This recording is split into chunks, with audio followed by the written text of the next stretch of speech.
Sometime in the late ninth century, a Norse longship slices through the frigid North Atlantic mists.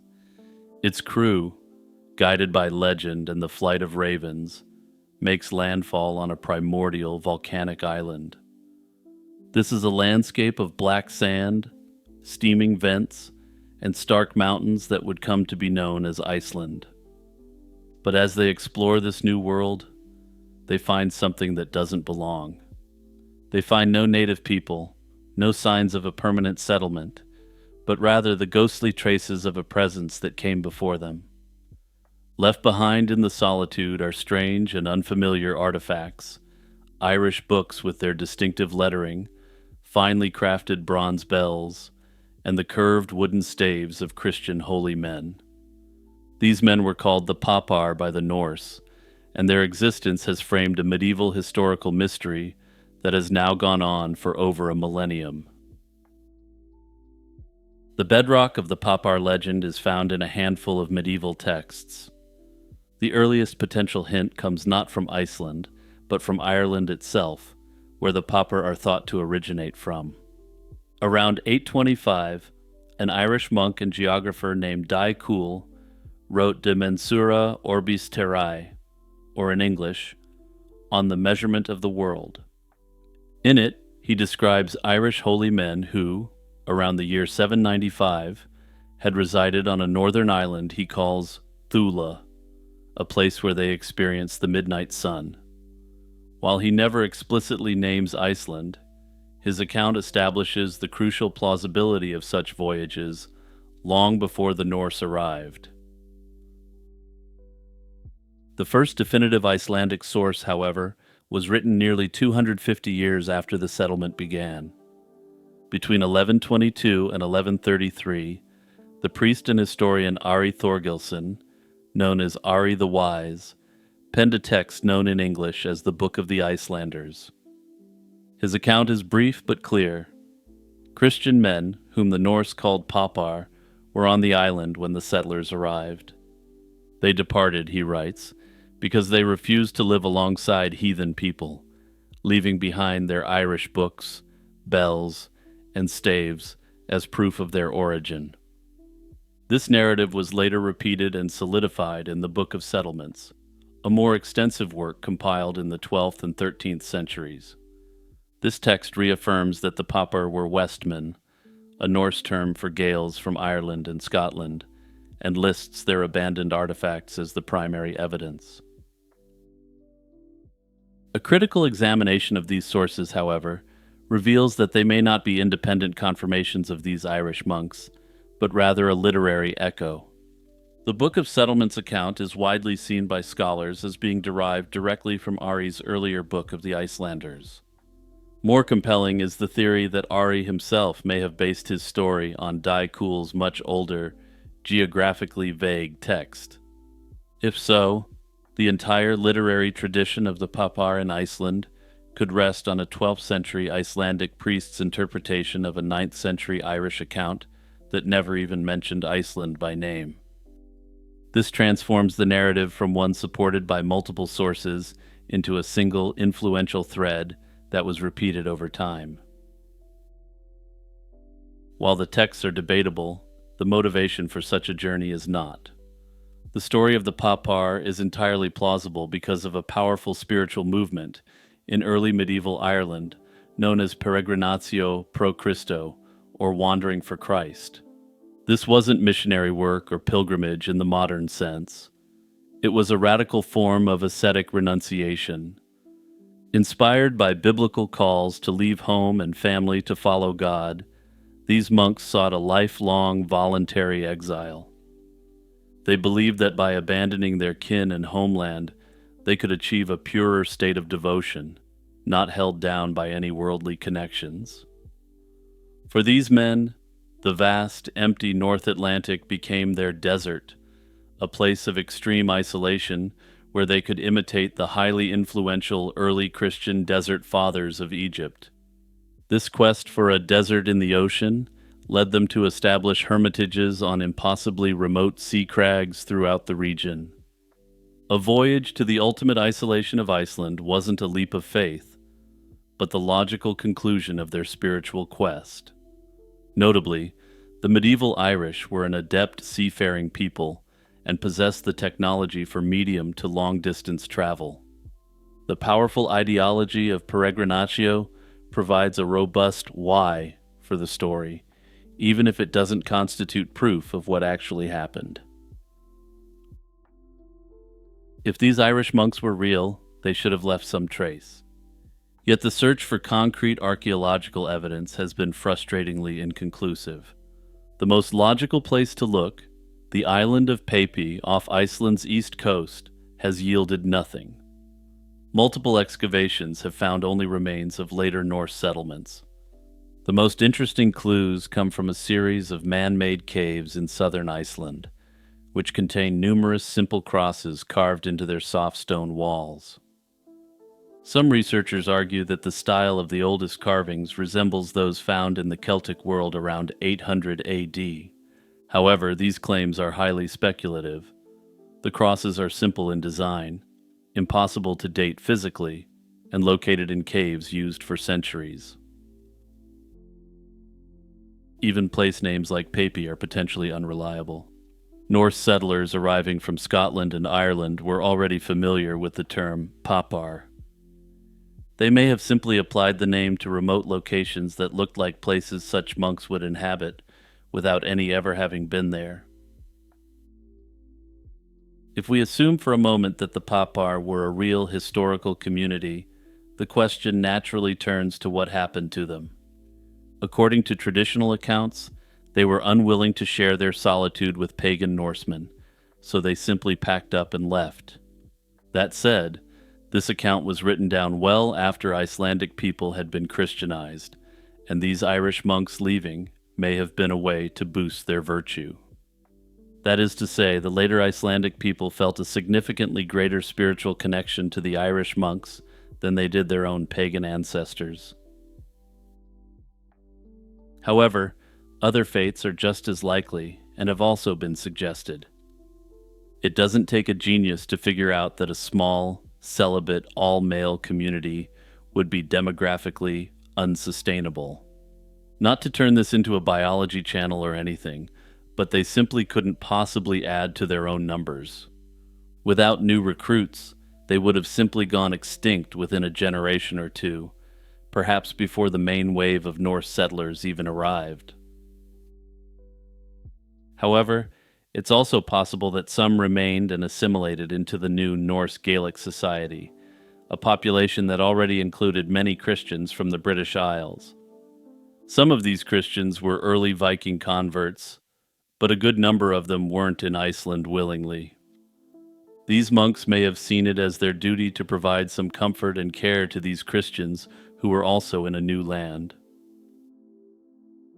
Finally, while the sagas portray a peaceful exit, the historical reality of Viking encounters with Christian communities was often violent. The possibility of conflict, forcible expulsion, or just straight-up elimination can't be dismissed. Notably, we're not sure how large this community was, and it's possible that a very small Viking raid could have entirely eliminated the community in one action. If this was the case, it makes sense that the subsequently Christian Icelanders would have little reason to emphasize the destruction of a Christian community upon the arrival of their ancestors. The papar exist in a liminal space between verifiable fact and foundational folklore. The spiritual drive and technical capacity for Irish monks to reach Iceland is undeniable, yet the physical evidence remains elusive. Further, the literary sources that tell their story are products of a later, Christianized age, possibly written with the specific goal of crafting a Christian origin for the nation. This theory suggests, in essence, that these monks served the narrative purpose of Christian Icelanders, to explain why Iceland was really a properly Christian land after all. In this narrative, there's only a brief pagan interlude before the Icelandic people return to the quote-unquote true faith of the island. Whatever the case, this is a medieval historical mystery that will only be fully cracked with further archaeological finds. Hey everyone, it's Jimmy just reminding you to like and subscribe, and also to share this video. Also, don't forget to check out the video podcast, Lazy Chill History, by clicking the link in the description. In the Great Hall of Winchester Castle hangs a colossal artifact, a silent testament to a centuries-long obsession.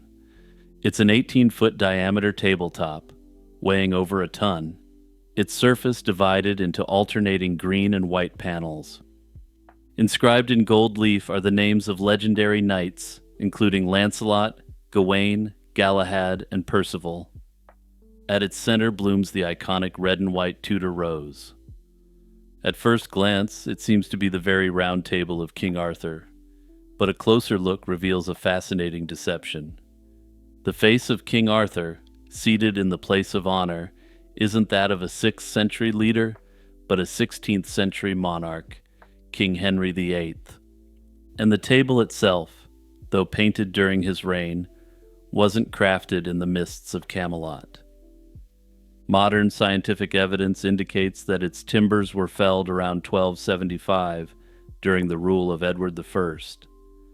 This object, then, isn't a relic of a mythical age, but a powerful symbol of how deeply that myth was woven into the fabric of real-world power.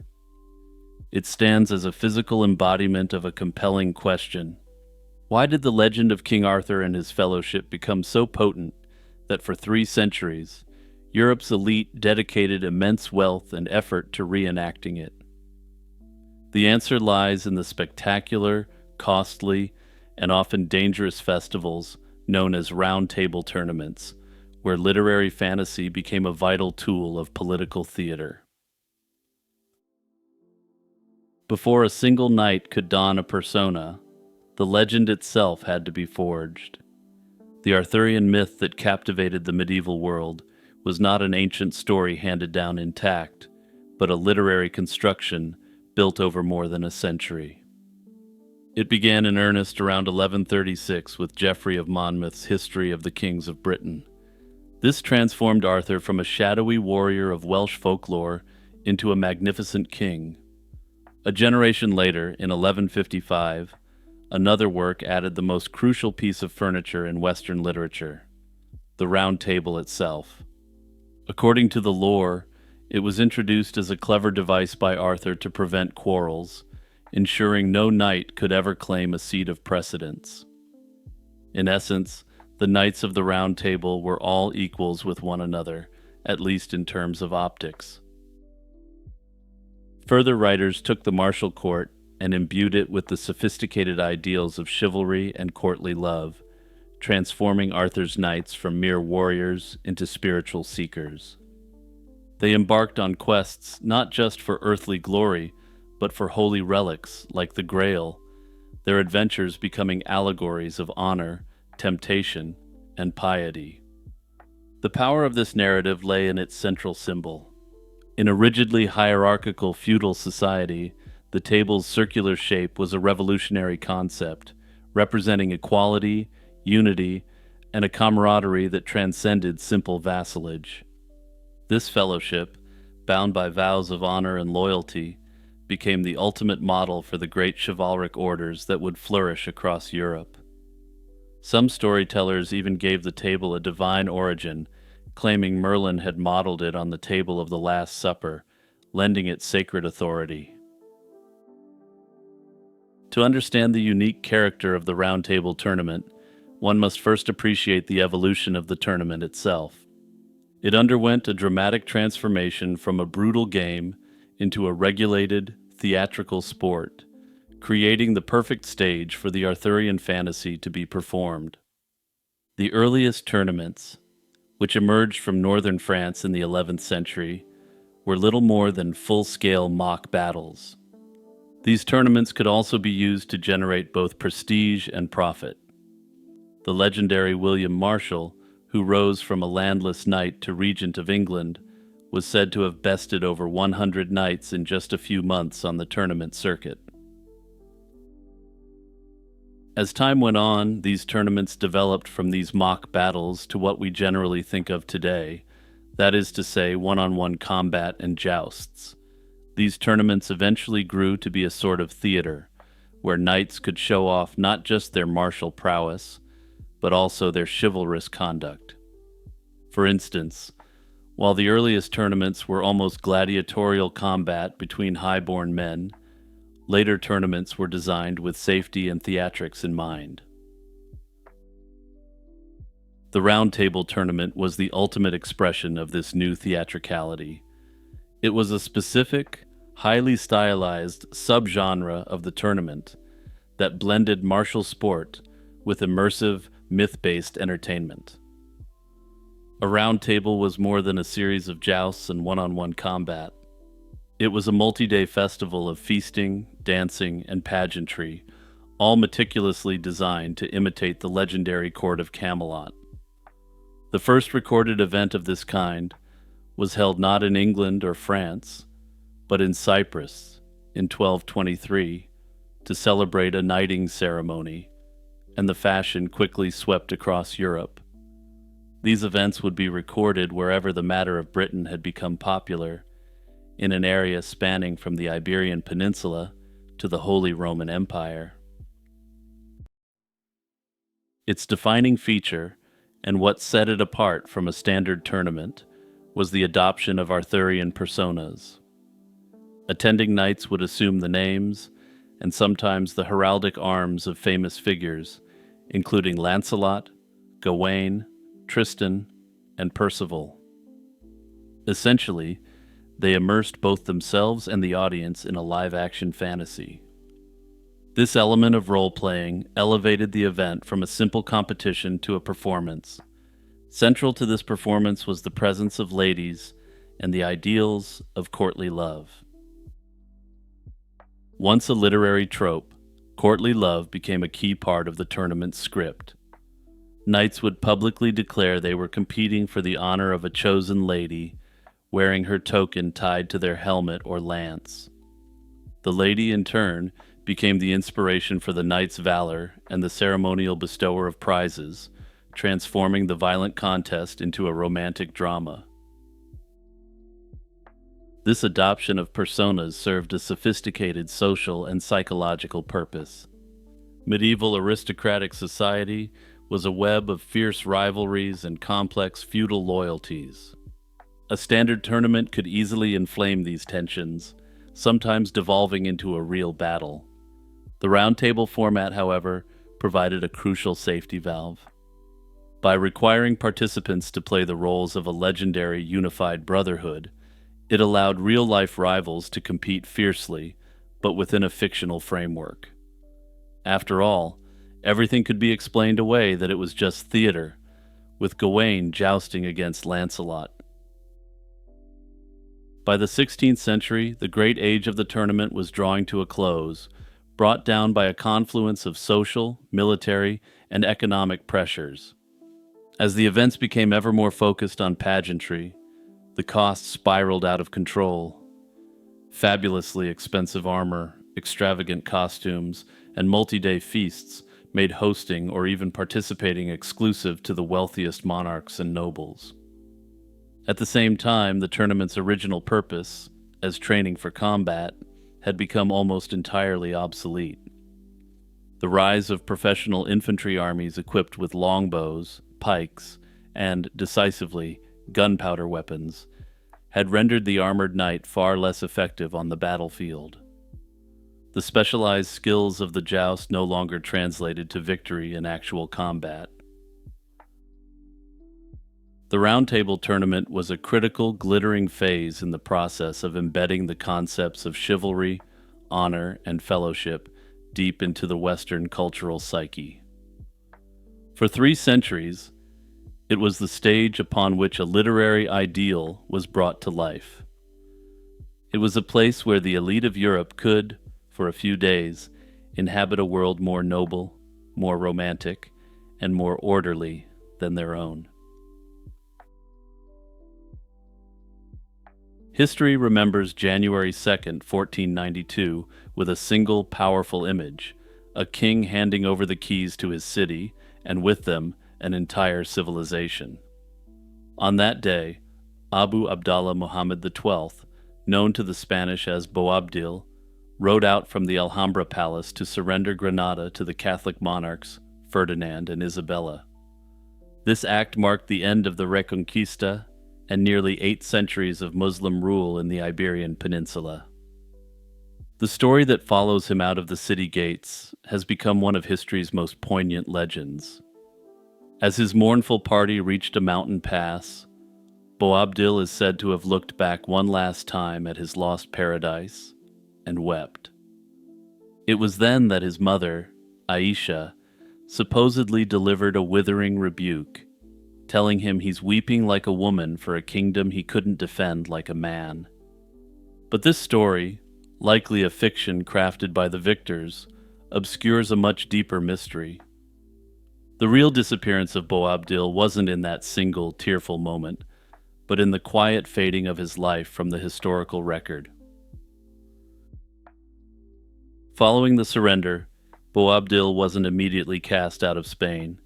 The geopolitics of the Mediterranean at the time included the extremely powerful Ottoman Empire, who had taken an interest in the fate of the Muslims in Spain. Because of this, the terms of capitulation were initially very generous and granted him a fiefdom in a mountainous region south of Granada. He settled in, trading the gilded halls of the Alhambra for the quiet life of a country lord, occupying his time with hunting. But this fragile peace was short-lived. His life was upended by the death of his wife, a profound personal tragedy that seems to have been the final catalyst for his departure from Iberia. Yet personal grief was intertwined with political reality. Boabdil's continued presence in Spain was a liability for the new highly Christian state, a living symbol of the old regime who could become a rallying point for discontented Muslims. The promises of religious freedom made in the Treaty of Granada were already beginning to erode.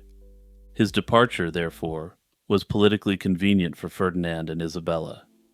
This effectively nullified the original treaty, giving them a pretext to break the last remaining elements of Islamic power in Iberia. In October 1493, Boabdil sold his lands back to the crown and sailed for North Africa, vanishing from the shores of Europe forever. He arrived in a Morocco that was itself in the throes of a political crisis. Boabdil settled in Fez, the capital of the Wattasid Sultanate, a Berber dynasty whose grip on power was tenuous at best. The Wattasids were fending off Portuguese incursions on the coast, while being challenged from within by a rising power in the south, the Saadian dynasty. They built their legitimacy on a platform of zealous defense of the faith against foreign invaders, a narrative that painted the Wattasids as weak and ineffective appeasers.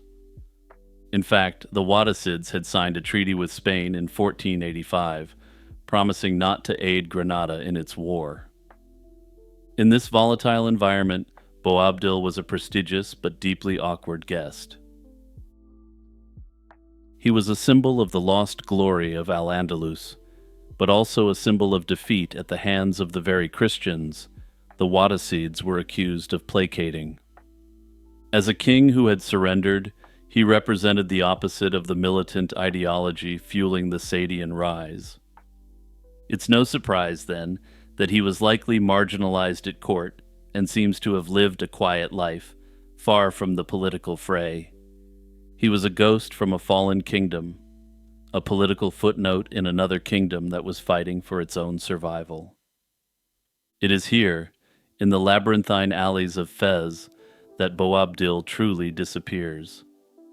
His final years are a historical black hole, with chroniclers offering wildly different accounts of his fate.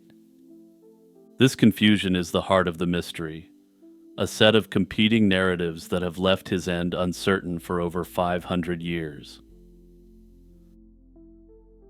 The most influential theory comes from the 17th century historian Ahmad al-Makari. Though writing more than a century after the fact, he claimed to have spoken with Boabdil's descendants.